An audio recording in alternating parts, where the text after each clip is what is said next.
지금부터는 문제풀이를 해볼게요. 자, 앞에서 공부했던 이론, 익혔던 개념들, 그 내용들을 실제 문제와 연결해서 NCS 자원관리 영역에는 어떤 문제가 출제되는지, 즉 문제 유형으로 어떤 것이 있는지, 또 어떻게 해야 정답을 찾을 수 있나, 이와 같은 것들을 쭉 살펴보겠습니다. 자, 문제풀이를 하기 전에 내가 조금 들려줄 얘기가 있습니다. 8월 12일 도로공사 NCS 시험 후기입니다.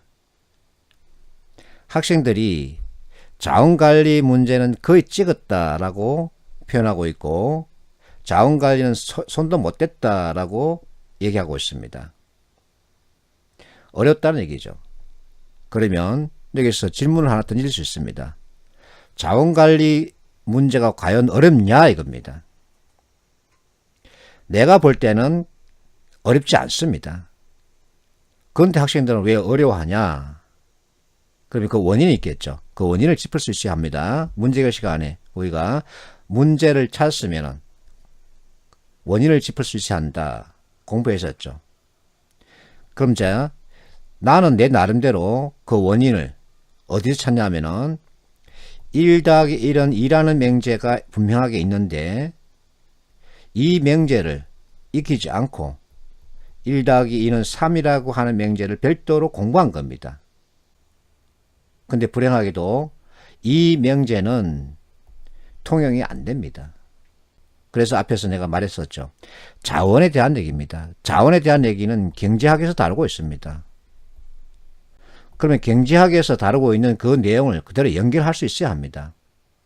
그렇다고 해서 경제학의 그 방대한 내용을 다 공부하자는 게 아니고 딱 두 가지입니다. 하나는 원칙, 또 다른 하나는 판단 기준입니다.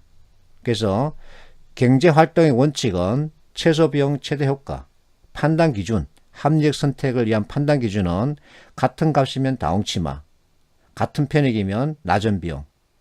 이거 두 개입니다. 이거 두 개는 상식책에도 나와 있고 신문기사에서 흔히 볼 수 있습니다. 누구나 아는 개념이죠.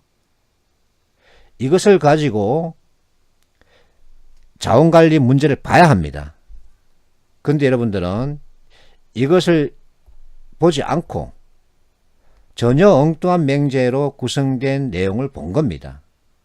그랬더니 당연히 시험에서는 먹히지가 않죠. 먹힐 리가 없습니다.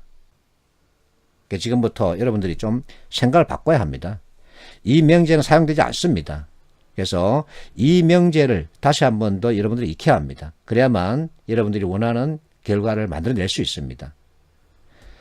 그리고 또 하나 내가 여러분에게 당부하고 싶은 것이 있는데, 자, 이 친구는 다른 스터디원들은 보기를 일일이 다 해석하고 계산하고 그러더라. 참 어렵게 접근한다는 생각이 들었다.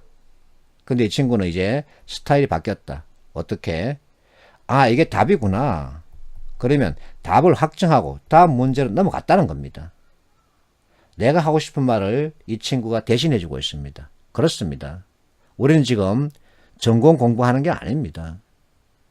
언제 이 지문의 내용을 다 파악해서 선택지 내용을 전부 다 이론과 맞는지 연결해서 확인하고 그리고 정오를 판단할 겁니까? 어쨌든 우리는 전공 공부를 하는 게 아니고 학문을 연구하는 것도 아닙니다. 답을 먼저 정하는 습관을 들여야만이 내가 원하는 시간 안에 정답률을 높여서 필기시험 통과라는 결과를 만들어낼 수 있다고 나는 생각합니다. 또 여러분들도 되게 그렇게 알고 있지요. 그래서 지금부터 문제풀이는 이 학생의 방식대로 갑니다. 내가 권하는 방식 그대로입니다. 먼저 답을 찾자. 그리고 나서 시간 있으면 공부해라 이겁니다. 시간도 없는데 마음도 바쁜데 언제 그 하나하나 다 뜯어가면서 읽어가면서 해석하면서 그렇게 답을 찾을 거냐. 시간이 많다면 누구나 할 수 있습니다.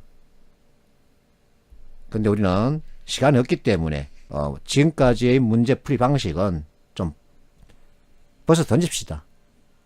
대신에 틀은 제대로 익혀야 합니다.